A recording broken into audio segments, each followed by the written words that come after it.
Hello.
Hey, good afternoon, everyone.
Hey, everybody. So we're just going to wait for a few minutes.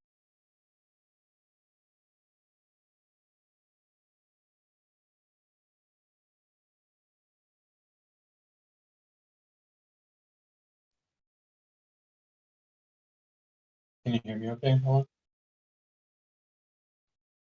Yes.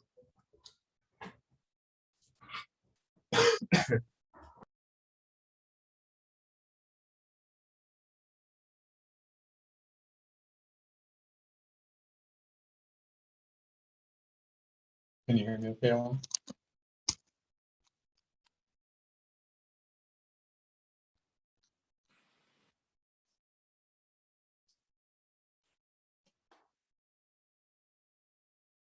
Alan, can you hear me?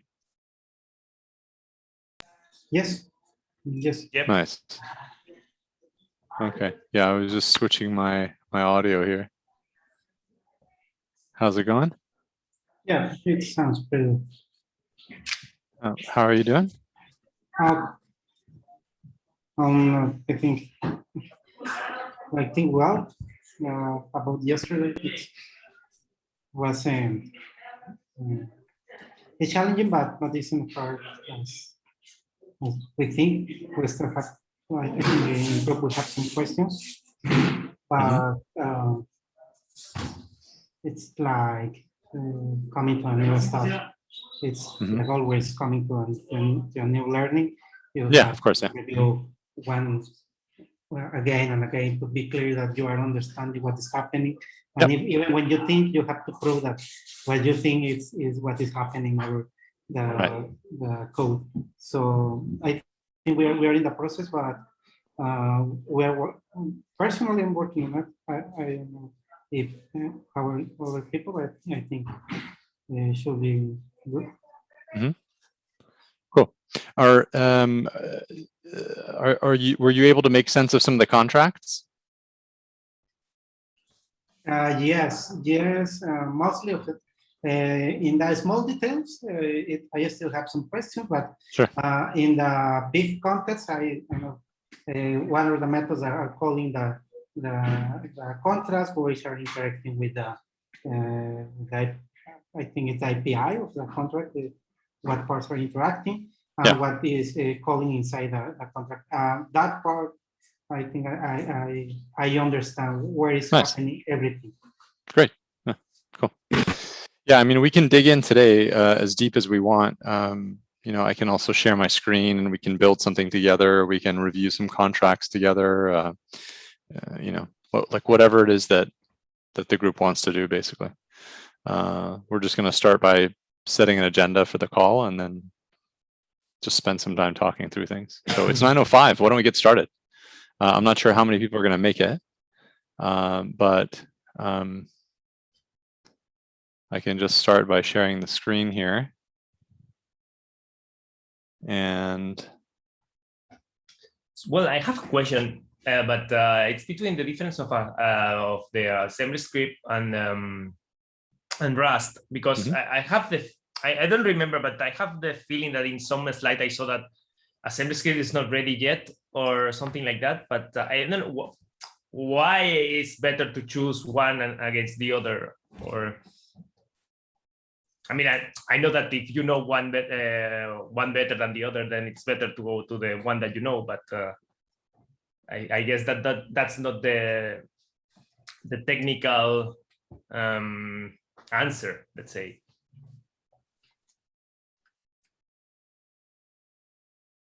Yeah.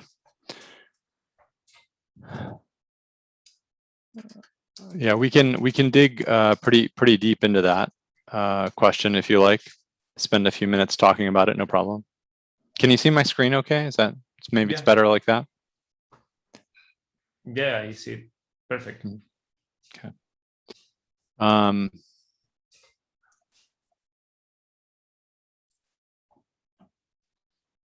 So there's a few resources that you should be aware of.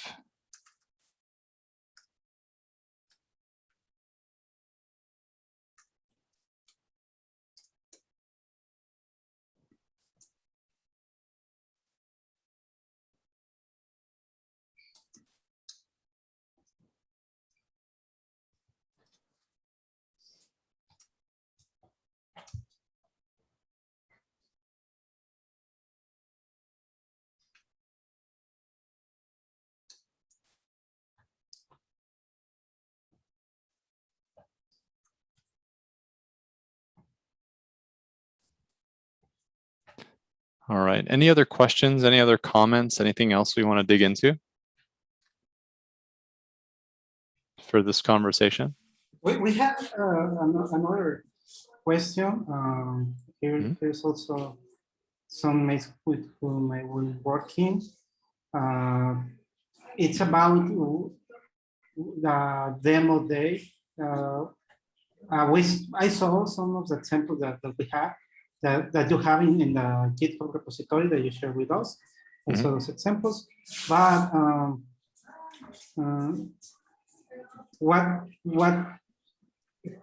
if you can give us some tips about how to pick a demo for the Friday. We talked a little bit with Jorge about what can be done, which will be the best for that demo day. I think we have an idea, but it will be best if you can suggest some things about that demo day. Just for having that work in time to have it as it is expected, have a good demo. Yeah, for sure. Okay, what else do we want to cover? Alan, do you have any more specifics on this question here, just around contracts and the details? Anything that you want to add to the agenda now, or is there anything that you want to do together that you think would help us address that question?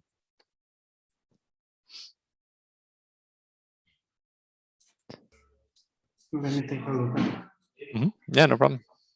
Any other questions from Jose, Angel, Antonio, Rosa Maria? Any questions, any comments, anything else you want to add to the agenda today?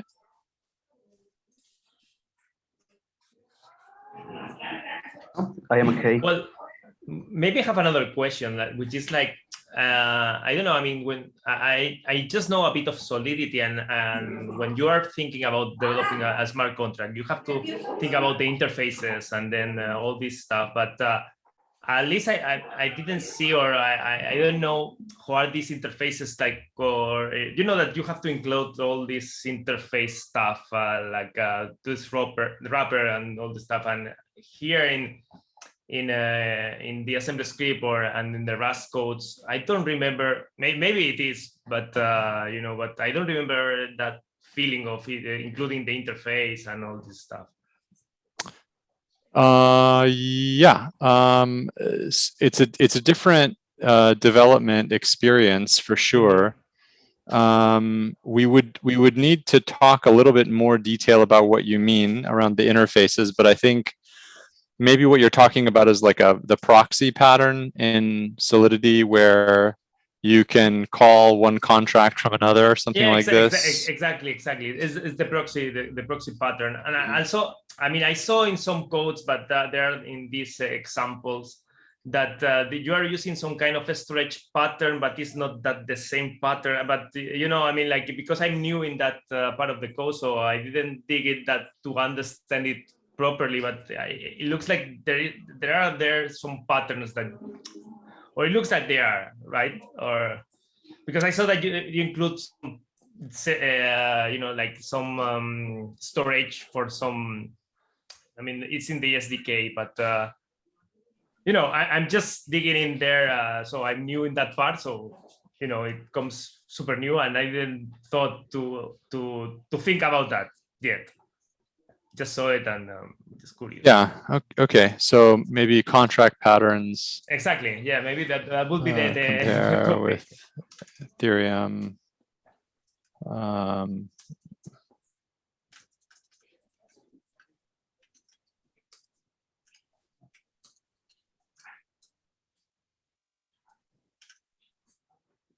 Because here I know that you can version it. I mean, like you can deploy in the same place, right? I mean, like you don't need to do all this stuff to change the. I mean, that it's not that problematic when you will mine a contract here, right?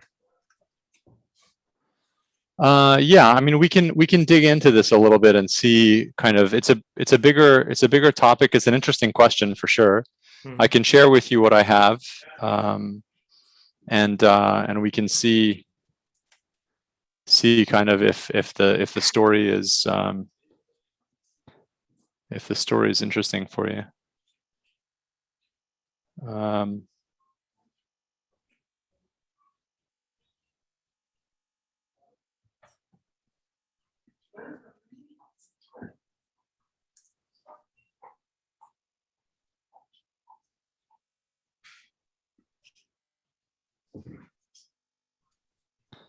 Okay, any other questions? Anything else that we want to dig into? I would like to know, I think the hardest part for me, especially for me, was about the testing that it's being done in the contracts. So that was a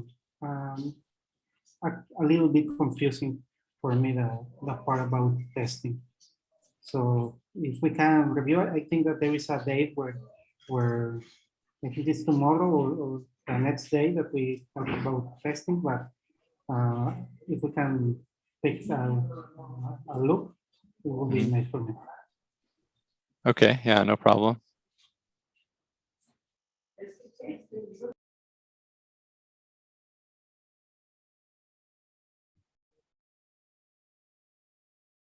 So these are the patterns we can talk about. here. I can leave that there. Mhm. That's another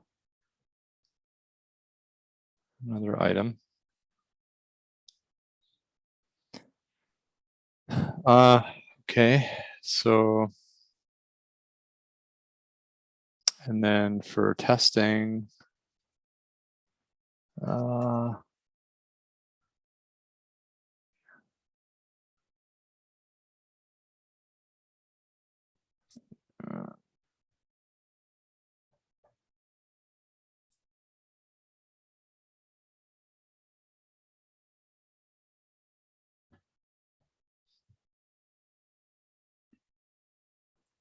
there's a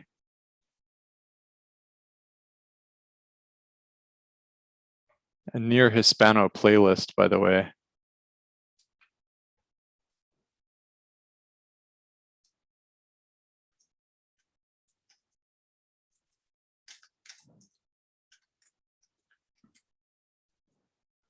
So we can use that if we want.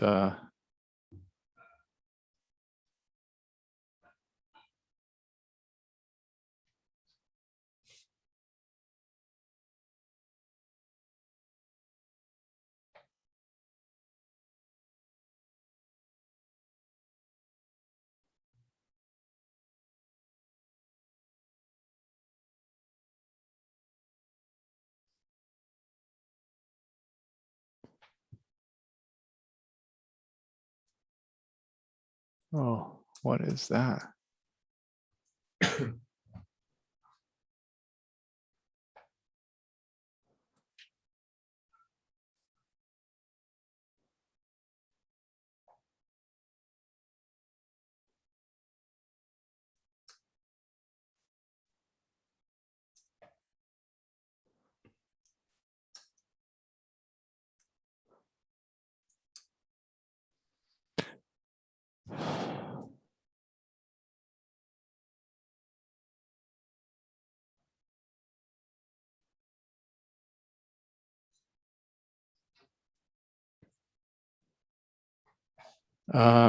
So I'm not spending any time talking about any of this content because there's already slides there. So I don't want to bore you basically with the stuff that you can watch at 2x. You know, I can only talk so fast. You know, so the NCD playlist, you know, the recordings are there in this link here for the content of the course, as you saw yesterday. There's this playlist on YouTube, and then each of the recordings and the slides to the recordings, right? So given the option, I would always prefer the recordings because it means I can just, you know, finish. If it's 2 hours of content, I can do it in like 30 minutes, you know, and the slides, I can take 5-10 minutes to find the thing I'm looking for. So, so that's why I'm not going over this stuff, but there's a ton of material here. There's a lot of stuff to help you get oriented in these things. So I would encourage you to take a look if you haven't already. And if you have and it's not helping, then we need to do something about that. That's another problem, and we need to solve it.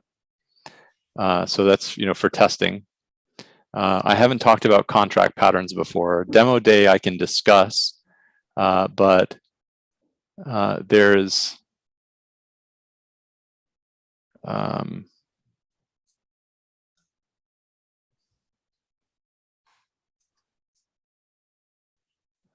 there's some stuff here about what we'll submit at the end of the week to give you an idea of kind of what the goal is for the demo. And so that we can talk about sort of how to pick it, you know, how to pick the project. That would help. And then why would you pick one contract language over the other? There's some slides in here about that as well that we can go through, these kind of pros and cons, and compare some of this stuff if you want. Yeah, well, actually, I read those slides, but it's not super convincing. I mean, why? Yeah. I mean, I know that if you are familiar with one language to the other, then it's better to go to a language that is more familiar for you. Yeah. But I guess that it says something about the compiler is not working or something like that. I don't remember exactly the words that they use. Or Yeah. it's Let's talk through it and see. Maybe just talking through it can help. Yeah, no problem.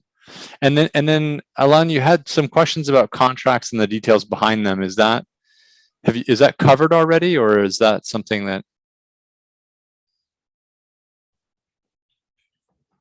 is that covered in this agenda that we have here, or is this something that am I missing something?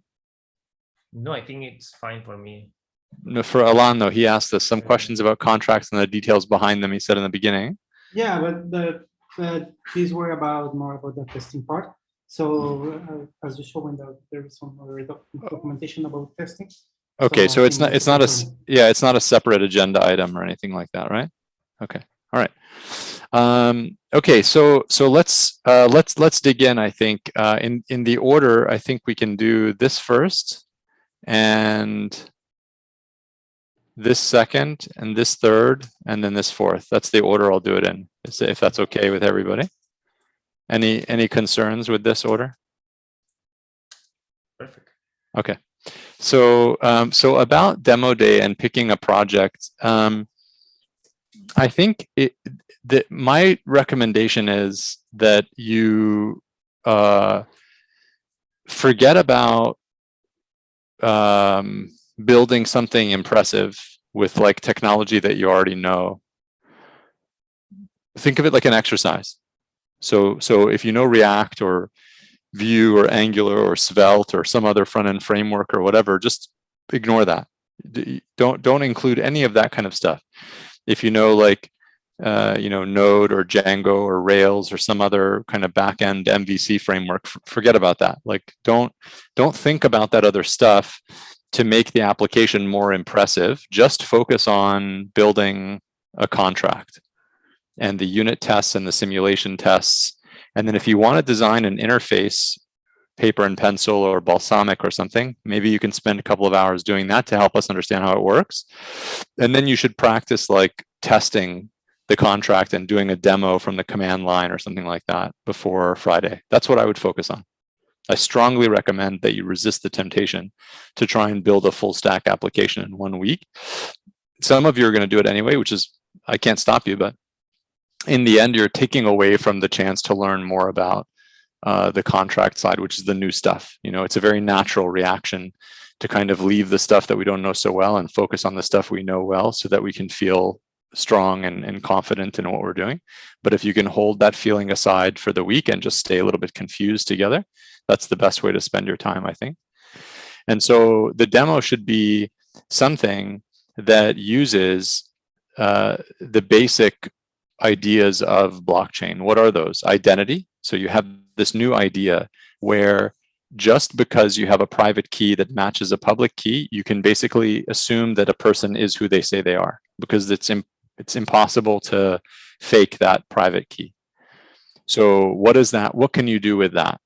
You have money, which means, in the code itself, you can control money, attach deposit, forward it on to another account, allocate money to different people by keeping a record of who owns what or who has what.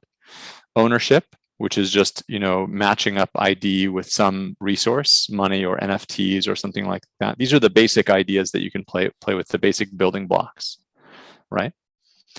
So I would think in terms of that, and basically anything that you want to play with that idea. And so if you want to spend, we can maybe set a timer for like 3 minutes, 5 minutes, and just play a game together now where we try and come up with, I don't know, 100 ideas that you could build in a few days, right?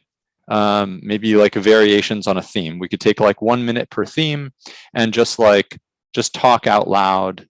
We don't have to listen to each other even. We can just all be talking at the same time. Later, if you want, you can watch the recording and pay attention to different people and see what you want to pick up from the idea. You guys want to try it? Let's see if it works. Okay, so I'm going to start a timer, a stopwatch here. And for the next minute, I'm going to think of ideas that I could build that are related to my home. So I could have like a record of purchases that I make with screenshots of receipts that I store on some decentralized file system, and I take the URL of the picture and put it on chain, time stamping it and signing it with some sort of amount. I don't know, maybe I promise my wife that for every $1 that I spend on something just for me, I'm also going to put $1 in escrow for the family, something like that from, you know, my allowance that I give myself every month. And I'll set the contract up so she can withdraw that money anytime and spend it in any way that she wants. Maybe I can build something that lets me track how many times I forget where I left my keys. And whenever I find my keys, I can take a picture of it and I can put that on chain and put the URL, put the picture somewhere, put the URL on chain somewhere. And then I can sort of, geolocate the picture in some way. And that way I have this permanent record of all the places where I'm forgetting my keys. Okay, so that's 1 minute and 25 seconds. Maybe I can play with a different theme. You guys feel free to join in whenever you want. Let's say I want to record my daughter's first words in Turkish, and whenever she says a new word in Turkish, I'm going to write it down, I'm going to send it to the chain, and it's going to be timestamped there so that in 20 years when she's like curious about this stuff, she can go and query her record and see what word she said and what the timestamp was in the block, and that'll be an interesting sort of permanent record of that. Maybe I can agree with my wife that whenever we have a debate about something, that we both put $1 onto the blockchain, and then whoever wins, we have to kind of both sign in some way that says that the money goes to the person who won the argument. We're now at like 2 minutes and 30 seconds. Again, feel free to join anytime you want. We don't have to listen to each other because the recording will capture all this stuff and you can pay attention to different voices later. Should I keep going or should I stop? I don't want to I mean, for me, the idea, it's completely fine. I mean, I get it, but I don't know the others. Oh, okay. Yeah, let me stop there. I mean, just in case this isn't a good use of our time. Yeah, so FinTech Lab, I have a specific idea to use a smart contract, recommended to use this or better. Another example for the demo. Yeah, I mean, Rosa Maria, like I think that the biggest concern with using an idea that you care about for a 5-day project is that you're going to get stuck in the difference between what you can do in 5 days and your vision for the project. And it's going to be a tension that you're feeling all week. So I would recommend that you don't work on something that you care about. Forget about blockchain for a minute. Imagine we were learning to cook, or learning to play music, or learning to dance. I'm not going to go and invite all my family to come and have a meal at my place for the first time that I've cooked. Doesn't make sense. It's too much pressure. I don't know how to cook. I'm going to cook by myself, toy examples, little dishes. I'm not going to go to a concert and try and play in front of 1,000 people the first time I pick up the guitar. I'm going to sit at home. I'm going to practice a few things. I'm going to learn a few songs. And then when I'm ready, I'm going to go and perform. Same thing with anything that we do. So I would strongly recommend that you disconnect this week from anything that matters to you personally, especially like a personal project or something that you have an idea, you really want to see it. Just disconnect it. It's not happening this week because you only have 5 days and you've never done this before. So instead, I would spend the week learning how to express yourself like a musician plays different scales on a guitar, like a dancer makes different moves, like a chef tries different ingredients without worrying about making the perfect dish. Okay? That's my suggestion for this week. Just have fun. really. Forget about making anything you care about, especially if it's connected with your identity and what you think matters in the world, because it's going to create tension for you and for your teammates. All right. So Cool. does that help in terms of picking a demo or anything else we want to dig into? Or So I guess also, I mean, like you should make something small, and then if you have more time, then improve it, right? I mean, Yeah. that would be the So- best approach to do it. Totally. I would start by taking 30 minutes to 1 hour to come up with 10 ideas, pick the 2 or 3 that are most interesting, reasonable, everybody on the team understands them, and then give yourself 1 hour to build the whole thing. and then whatever you get done in 1 hour, because you're not going to build the whole thing, whatever you get done in 1 hour, stop and make that your scope and get that ready for the demo. Okay. For example, you want to really, as a software developer, if you know software, you understand exactly what I'm saying. No, It's I like- mean, yeah. it's super hard to I usually, I do the scope for projects, and when Yeah. you say 5 days, and then it will be like 20. I mean, in reality, what do you think? I mean, you just That's what, yeah, we all do it. That's why I'm saying really get very conservative with the scope, right? Because there's no reason for this week to be stressful. Like, why make it stressful for yourself? So really pick something that you can build a couple of hours a day. You're learning, you're reading, you're looking at examples, you're trying, you get stuck, you ask questions, and you're not stressed like, oh man, I put a question on Discord 2 hours ago, no one's answered me. Like, just keep it easy for yourself. Make this week about fun and learning and interesting things. Read through more demos, read through more code, and then on Friday come with an amazing demo that you're proud of, which is 10 times smaller than what you maybe were thinking about yesterday. So following these ideas, make it simple is a good suggestion that we can have. But if it is simple enough that it seems or is very similar to another example, that matters in something. I mean, it only matters if you're kind of tricking yourself. Like I'm gonna continue. My life is good. I'm gonna continue. If you spend the week, and I'm not saying you're suggesting this, Alan, but I just want to talk about sort of where things can go wrong. If you're reading the examples and you're like, oh, I'm just going to reuse this one. It's like, it's good. I like it. Let me just take this code and maybe I can change a couple of words, and oh, maybe I can write a couple of extra tests, and yeah, okay, this is fine. I'll just submit this. Like, I'm not gonna get upset about it. I'm not your teacher or your parent. It's just like you've missed the chance to learn this week. So I would really push yourself to study. I would push yourself, study all the examples. There's only 30 of them, or if you include NEAR apps, maybe 50 of them, or if you include all the ones that I put in, maybe 100 applications. It's not that many, actually. Just look at all of them. You're talking about, I don't know, maybe like 2,000 lines of contract code. It's really not that much code. So you look at this code. I would look at it all today, by the way. It's the fastest way to kind of shock your brain into high learning gear. The sooner in the week you look at it, the better, right? Yesterday would have been the best. Today is okay too. Like, before you go to sleep today, look at every single example's contract code. Don't worry about understanding it all. Just look at it, actually. Like, actually read through it, try and make sense of it. Maybe give yourself like 5 minutes per application, 10 minutes per application, and look at every single example in there, right? And then go to sleep. Wake up tomorrow, look at it again, and most of them will make sense to you, actually. And then build something different. Okay. Mm-hmm. All right. So how are we doing about this demo day? Is everybody okay on this piece here? Yep. Everybody good on this? Okay. So I think the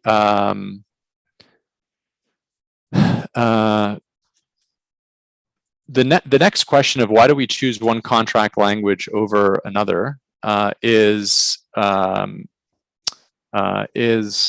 discussed a little bit in some of these slides.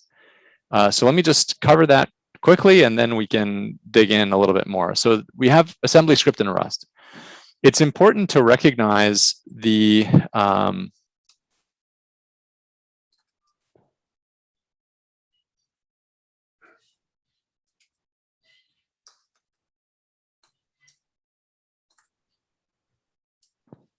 it's important to recognize that the sort of the logic behind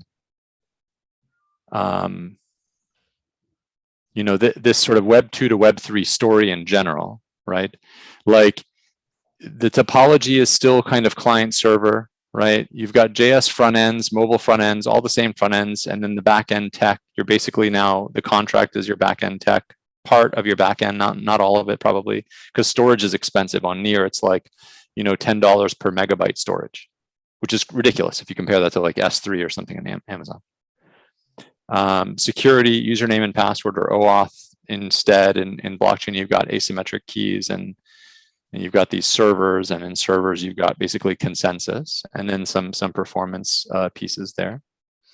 And then I think there's another piece in here about sort of contract development, UX development. So you're building the contract in either assembly script or Rust, and then you build the front end using NEAR API JS or the RPC API to communicate with the blockchain. So this sort of high level kind of architecture, right? Makes sense. And then this kind of is maybe one way to look at the picture. There's some nice videos that kind of walk through how this stuff connects, right? So hopefully this part of the story isn't too sort of new at this point. And then in terms of the languages, like when you're choosing one language or the other, assembly script, you know, like it's the same thing like Microsoft did for the Java developers with C#. Microsoft created C# to attract Java developers, and it had the same syntax and so on. So this C family style of syntax has been around for a while. Java did it to attract C developers. Microsoft did it with C# to attract Java developers. AssemblyScript does it to attract TypeScript and JavaScript developers to WebAssembly, basically. And it makes it very easy for prototyping. You don't have to spend a lot of time thinking about the syntax, actually. And because the tool chain is smaller, it's a simpler tool chain, the binaries are smaller. So that the output that you produce is going to be smaller, maybe by a factor of 3, 5, depending on some details. And they're also easier to read and debug if you want to like look at the WebAssembly's text. But with Rust, what you end up with is it's the most mature tool chain. So when you're writing the Rust code, you feel confident that the code that you're writing isn't going to behave in surprising ways. And you know, there's a lot of you know, use cases, and most of our core contracts, all of our core contracts are written in Rust, for example. The compiler is immature. We mentioned this a minute ago. Debugging tools are immature. So for complex contracts, AssemblyScript can be a little bit tricky to debug, but Rust, you're going to spend time on the learning curve. So this is what you've already read maybe about this. And I think here, can you see this better? The code here? There's a lot of parity. There's a lot of matching between these two that you can see. So here you pull in some dependencies in AssemblyScript. Here you pull in some dependencies in Rust. And then in Rust, you always need this idea of a structure, a struct called posted message with some data. And then you implement methods on the struct. This becomes the contract API. Yeah, like in C++, right? I mean, that you define the object, the HPP, and then exactly, right. I mean, you define the class and then with the methods. Mm-hmm. And here in AssemblyScript, it's looking a little bit more like JavaScript, where the data and the you know, the constructor, the public method or whatever here, this is the constructor for the Rust struct, is just kind of baked into the same class definition like this. So if you're comfortable reading the code on the left, it's because it looks like TypeScript or JavaScript. If you're comfortable reading the code on the right, maybe it's because you're a C or C++ programmer, or maybe you're a Ruby programmer. There's some kind of similar patterns there that you might see. And then a little bit more in terms of maybe a slightly more complicated piece here. So some more methods implemented in assembly script. These are contract methods that are working with the data, with the posted message data type. Here you can see a new posted message when we add it, and then we push that to this messages queue. And here you see the get messages reading from the messages queue, messages length right there. And then we're iterating over that and pulling out messages, whereas over here it's a little bit different. We got this messages vector of type posted message, and then add message, get message. So Rust is a little bit different syntax. If you're not familiar with Rust, again, this might take you a little bit longer. All the stuff in gray is inferred types basically from the language server in the editor. You don't have to type all the gray stuff. That just appears while you're editing. It's pretty cool. And assembly script is getting that feature, by the way, the language server. Yeah, but then I understand that the compiler adds this Borch serialize and Borch serialize, because I understand that there is something for the input and output for the RPC, right? I mean that. So serializing and deserializing, you have to handle on the edge of the contract. So whenever you're working with a contract, anytime a piece of data moves across the interface of the contract, input output, or anytime a piece of data is saved to the blockchain, it has to be serialized in some way. Right. And so that's why you need some mechanism for serialization. And yeah, sorry. No, it's fine. No, but because I'm saying that in the assembly script you don't need that, or at least the compiler will insert that thing at some point or whatever, or the runtime. I don't know who is serializing or deserializing, because I mean I don't see it in the SDK does that. The NEAR SDK, AS and RS include some serialization. So in assembly script we use JSON, and in Rust we use Borch, this binary serialization, proprietary serialization that we made. Actually, yeah. But I guess that from outside, I mean, if you are calling to these contracts from outside, they are the same, right? I mean, from the perspective of a consumer, there's no there's no difference. Yeah, there's no, you don't really know what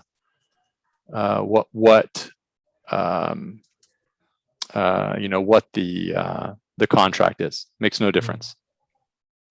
Okay. So I don't know if you can see this or not. Let me see if this works. If it's completely white, yes, it works. Yeah, you know, always the computers, when you want them to start working, they don't. Yeah.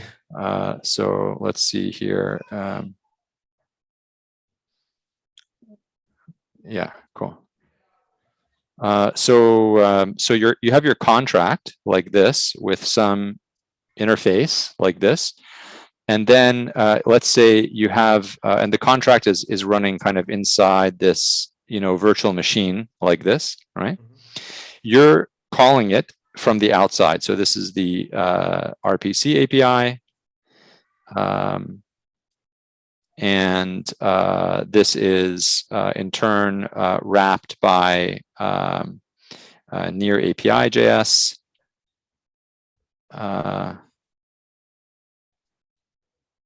And so that this, you know, this communication is happening. This communication is happening here. Your contract is here, and then there is some kind of data storage here. This is the storage in the chain, and anytime you have data that is moving in this space here, any through this blue part here, or through this blue part here, it needs to be serialized and deserialized. Okay.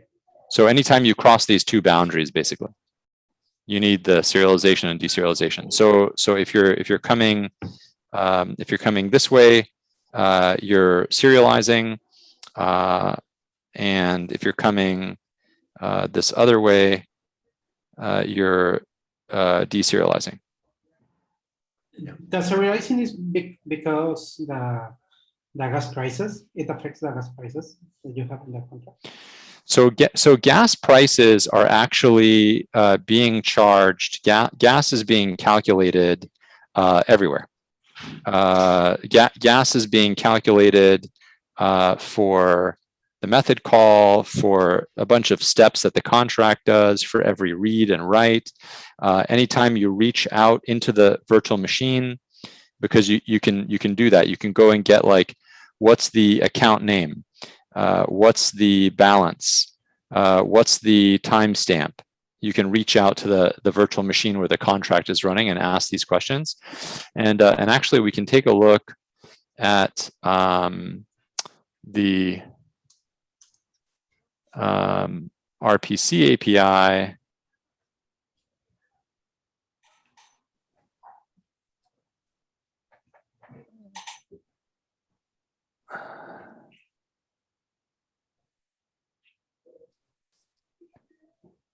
And look at Genesis config, and this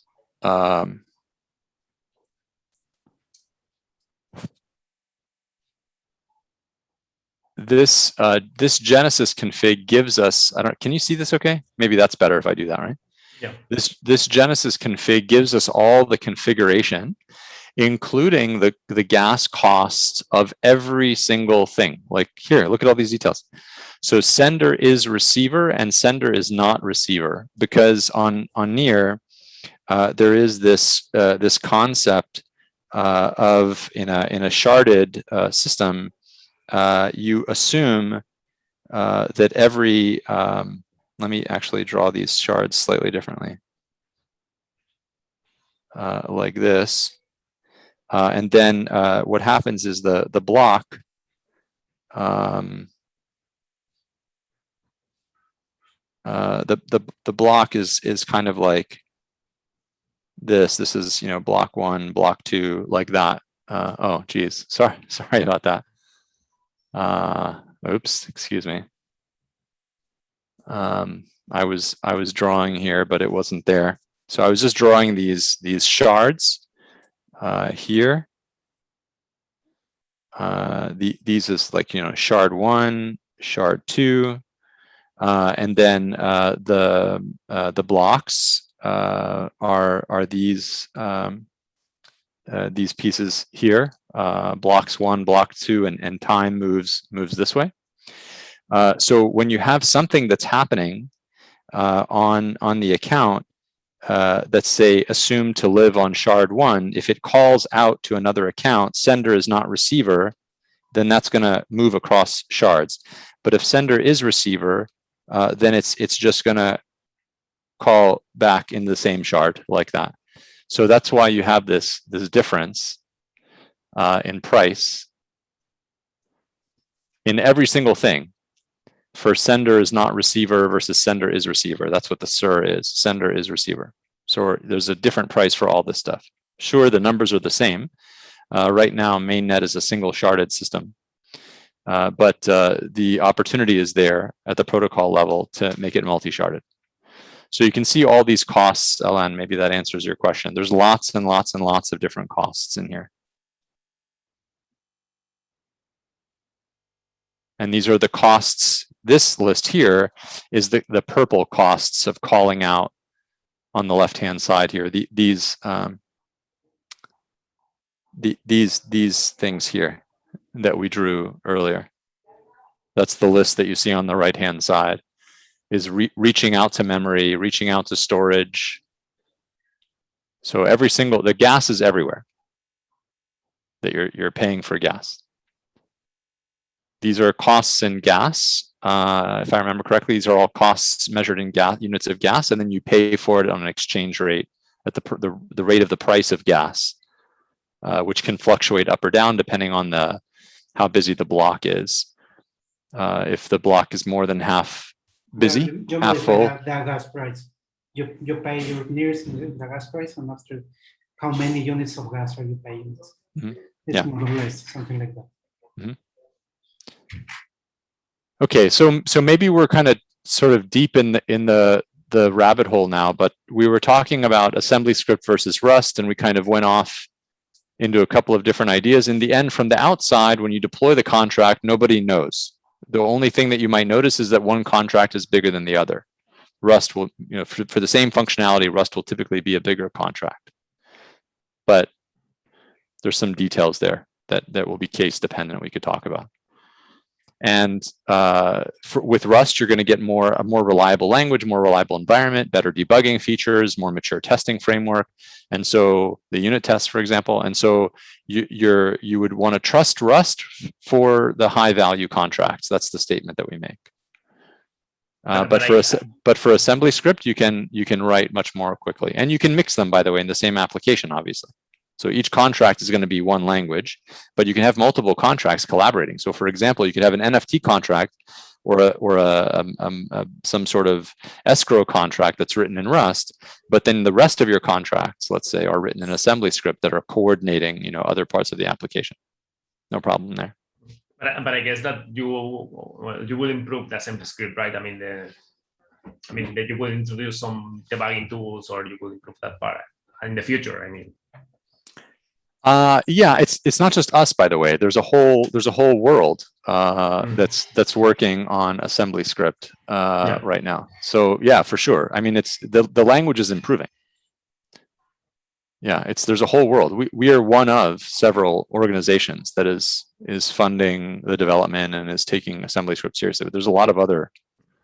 Well, I thought that it was something more in the part that it's more related to you, but I mean to NEAR. But then it's better. I mean, like. Yeah. No, it's not a custom language. In general, you have a choice, right?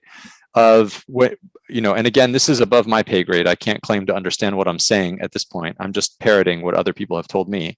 When you're designing something like some smart contract platform like what we have, and you want the contract to execute in some environment, you have a choice between a custom VM and a custom language with a custom, build tool chain that builds the binaries that get deployed to the virtual machine.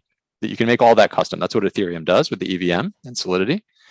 Or you can use a standard VM or some adapted VM with standard languages and standard tools. And that's what NEAR has chosen. So there's a NEAR virtual machine that wraps some standard WebAssembly virtual machine execution environment, whatever, and assembly script and Rust target WebAssembly. So we benefit from all the tools and development in the community. And as you can see, all the supporters here like that. It's just a choice. And then to support, for example, the Ethereum community, because Ethereum is really the 800-pound gorilla in the room right now, in middle of 2021, there's Aurora, the EVM running on NEAR with the bridge and all that stuff. So that's our story there, to try and welcome the community of Ethereum developers. So okay, so how are we doing on the agenda? Is that okay for why would we choose this? Do you feel like that addressed some questions? Should we dig into that a little bit more or move on? Yeah, let's move on. Okay. All right, so testing contracts. What kind of testing is there? Let's take a look at that. The examples that we have here of testing, I think we break the testing up into 3 pieces. So whether it's Rust or assembly script, there's unit testing, there's simulation testing, and then integration testing, and then you can deploy. So the unit tests in Rust are just standard unit tests, right? They look like this: core contracts on NEAR. You pick any one of these core contracts, doesn't matter. Lockup, let's say, whatever. Go into the contract, any one of the bits of this. These are sort of all the pieces, and then we look for unit tests, and here we'll find this test macro that's basically saying it. Maybe is that a macro? This test. These are all labeled as tests, so it's a very mature unit testing system. These tests here. So this is just standard Rust baked into the language unit testing. Okay. For assembly script, there's going to be unit tests using aspect, and that aspect is going to look like RSpec. So the tests look like this, like what you would expect, this like describe blocks like that. So that's what these look like, and it's using a different technology called aspect. Aspect is a library developed for testing assembly script. So that's the unit testing story. Okay, that's this side here. Aspect on assembly script and tests on Rust. Simulation testing is a unified story because once you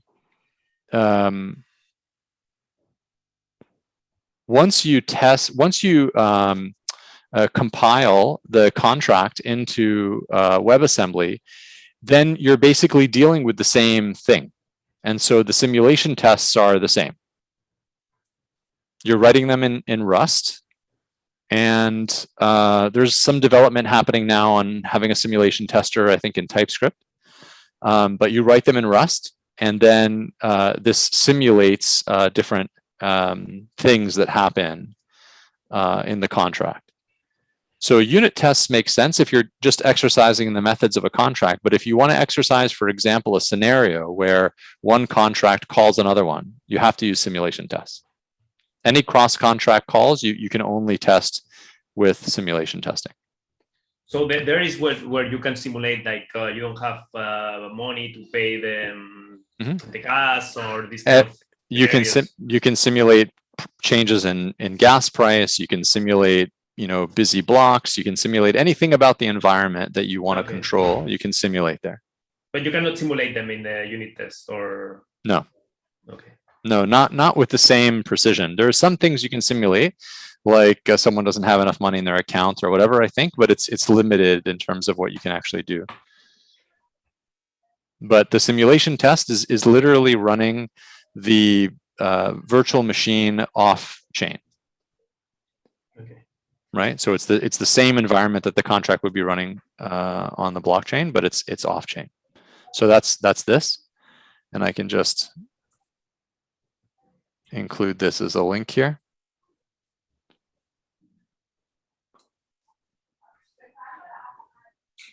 Okay, and then just to continue, then there's integration testing, which is what you know from the Web 2 world, where you use some Jasmine or Mocha testing framework or something to exercise the interface or the method calls to the contract from the outside, log in, log out, that sort of stuff. So any Web 2 testing framework will do it. There's nothing that's unique there. Right? So the only thing that's specific to NEAR in this story is the simulation testing. The unit tests are standard for the language. One is for assembly script and one is for Rust. The integration test is standard, like best practices for the industry. Simulation test is for NEAR. And this same approach is everywhere in the platform. Wherever we can use some, best practice or some idea that we're not reinventing things to reinvent them. We're focusing on the hard parts of the problem and building those out. That's my understanding about sort of how the team conducts its research. We're picking and choosing the hard pieces and we solve those. And if there's something else that is already working, we just reuse it. Okay. All right. So how does that, in terms of testing contracts, is that clear?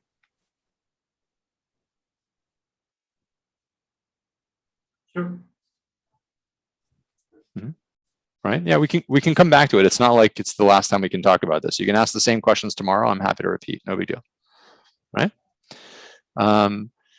Okay, so in terms of contract patterns, we've been almost an hour already, so I'm just going to quickly give you an idea of what this looks like, and then you can take a look at this slide and ask me more questions maybe tomorrow, if that makes sense. So this is just a story that ties everything together. You can read it later, but basically there's patterns of extension. How do you extend, right?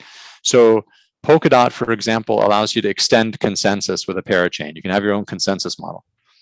Contracts, obviously, on all the layer ones. You can build applications on top of them for extending. You can provide services like the graph or whatever, an indexer or something like that.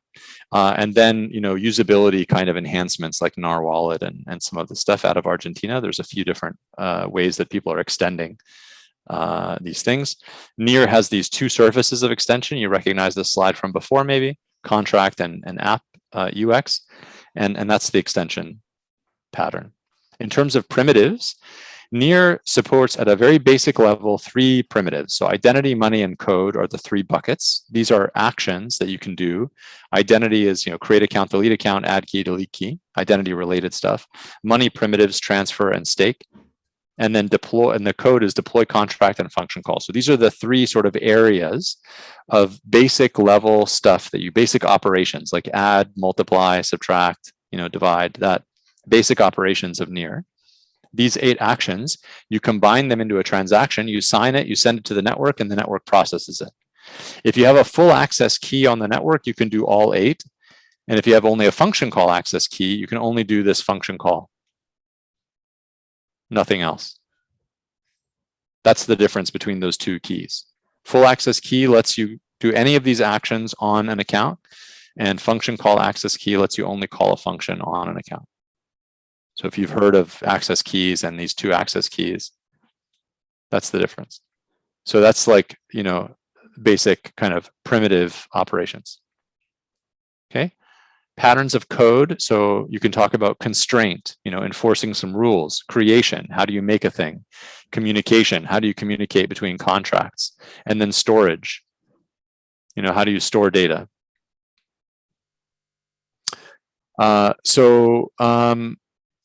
Oh, excuse me. This doesn't belong here. So then other patterns. So these are now drilling into, so constraint, just the first one here. We can talk about it. Let's go into that one. So you could talk about pattern of identity, like this account can only call itself. This contract can only call itself. This contract can only call that contract. This account can only call this one here. Maybe number, you can only call so many times. You can only call if you have so much money. You can only call if you attach so much money.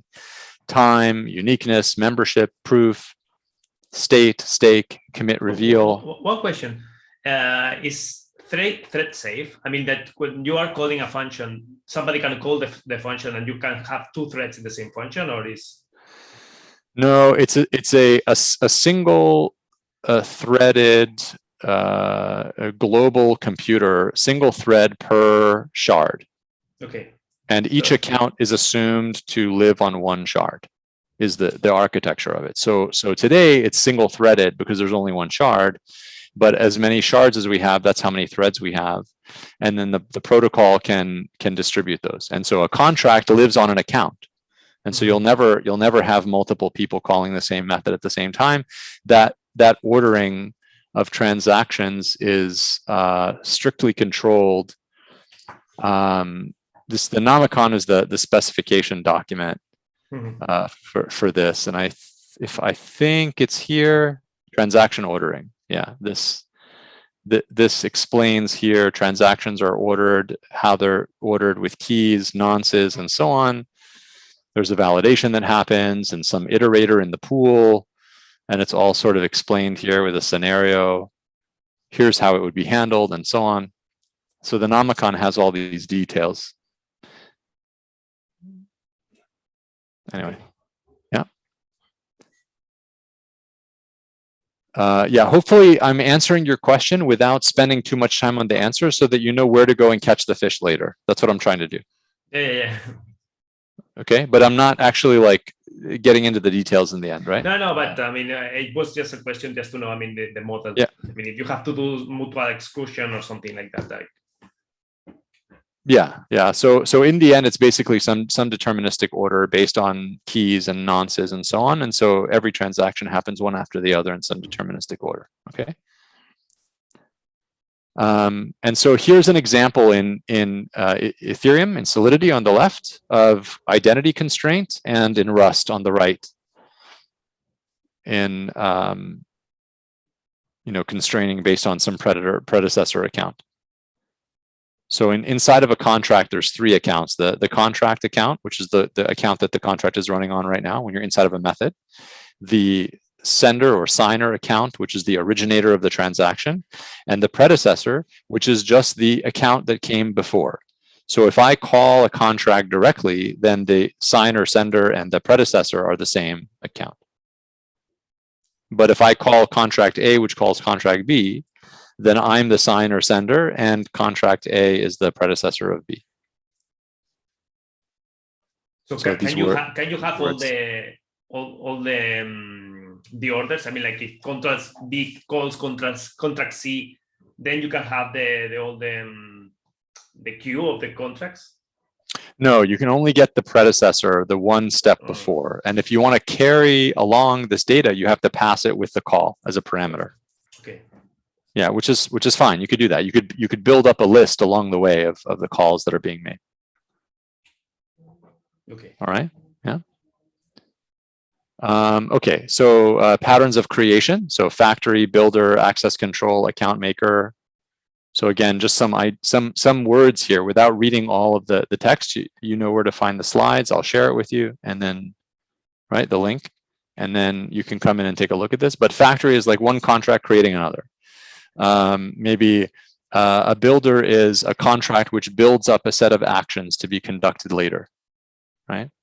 Access control may be like a contract that adds or removes keys from itself or some other contract, right? Account maker is maybe a contract that makes other accounts, maybe funding them. And you see these patterns in our core contracts, like a staking pool. Factory makes staking pools. And the builder you can think of as like some of the mechanics in the Sputnik DAO is similar to a builder. I'm not sure if you would call it that, as it's like putting together these transactions. Yeah, it's more like a strategy where you pick sort of which thing you're doing, but that's fine. And then access control, adding keys, removing keys. I think there's some examples of that. And account maker, I think, is like the lockup account, something like that. But I'd have to look at some of these examples. So here's like code creating another contract on the right-hand side. So in Solidity on the left-hand side, and in Rust on the right-hand side, where like you're deploying a contract, including the bytes of another contract, another WASM contract. You're including those bytes and then deploying it to another account. That's how all the staking pool accounts are.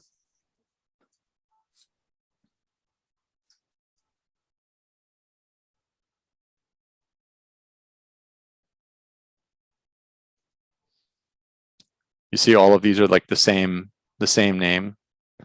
So pool V1 is the staking pool factory, and then staked is the staking pool. Staking pool factory, staking pool. Staking pool factory, staking pool.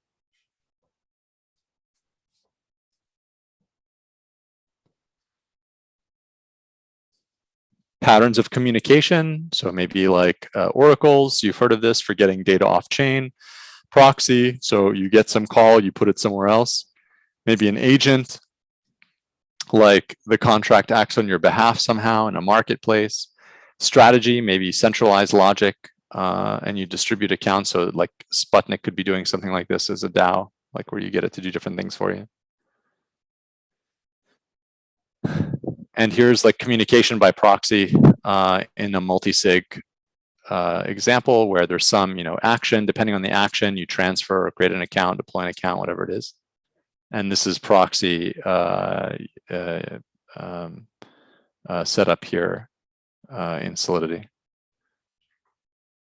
And then patterns of storage, maybe you have constant storage or linear storage or dynamic storage, different ways of thinking about storage as well. And you can see several examples of this. So this, for example, is a linear storage in this contract that we use in lockups and so on, that you kind of grows. There's a proxy pattern here in Solidity example. And then some testing patterns, unit simulation integration. We talked about this before. Scalability, sharding, segmentation, zero knowledge, timestamps, I don't know what. You can see here's like several different layer 1 technologies, and the way that they scale is by parallelizing the work. NEAR shards, Polkadot expands through parachains, Solana timestamps, parallelizes and then synchronizes, and Avalanche specializes C chain, X chain, P chain. But everybody's parallelizing basically.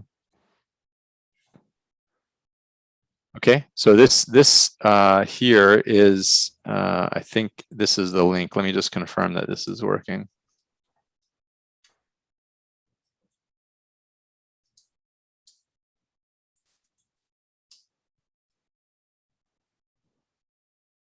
Yeah.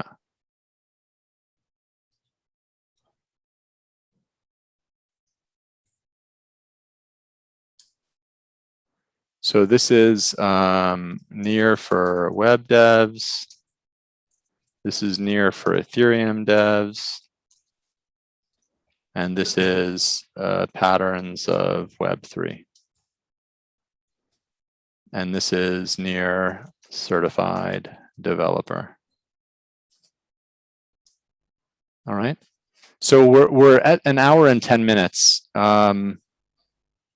It's kind of hard to concentrate more than like 30, 40 minutes. So I don't know if going more is going to help, but I'll ask you anyway. I don't mind. But maybe, because for me, I know I'm comfortable with the subject, so it's not so tiring. Maybe for you, it's a little bit exhausting at this point. Maybe you can come back to the recording if you want to. Any other questions? Anything else you want to cover or try and cover right now? Anything else we want to try and discuss?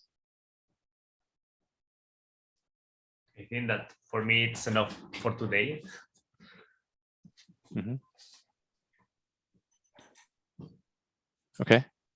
Yeah, I'm really, from my perspective, just so you know, like I believe as a teacher, I believe that teachers are an obstacle to learning. If I could somehow get out of your way as quickly as possible, I would do that. So that's what I'm trying to do, is just to give you everything that I have access to, whatever your questions are. I'll do the same thing tomorrow, the day after, and so on. And during this week, whatever it is that you want, from me, I'll do my best to give it to you and get out of your way. And then it's really up to you at that point.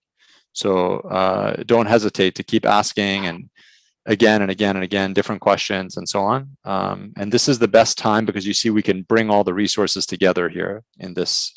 We can go very quick and it's very dense, I think, and we leave with a bunch of links. Okay, if there isn't any other question, aren't any other questions, if there's nothing else, then maybe we can wrap up here. So I just want to give a few more seconds to anybody who's waiting. Any other questions? Feel free to ask it in Spanish as well, and maybe somebody else can help if I don't understand it, although so far I think I've been okay. I'm keeping up. Okay, I think that it's important to mention. ¿Alguien tiene alguna pregunta que sea en español o algo que no haya entendido de lo que se haya dicho en inglés? Igual y podemos traducirlo.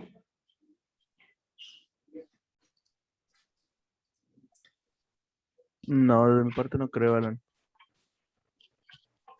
Okay. Canales, ¿tienes alguna pregunta? No. So I think you are a very good teacher, Sharif. Oh, thank you. I Everything appreciate. is I appreciate that. Yeah. Everything is clear. Or maybe people are saying, okay, enough. I gotta go. You never know, man. You never know. Okay, thank you so much, everybody, for your attention. I really appreciate it. Hopefully this was useful. I'll see you again tomorrow at about the same time. Good luck. I hope you're having fun. Keep pushing, please. Again, the more you put in, the more you're going to get out of this week. All right. Thank you so much. Thank you. See you, Bye-bye. Thank you.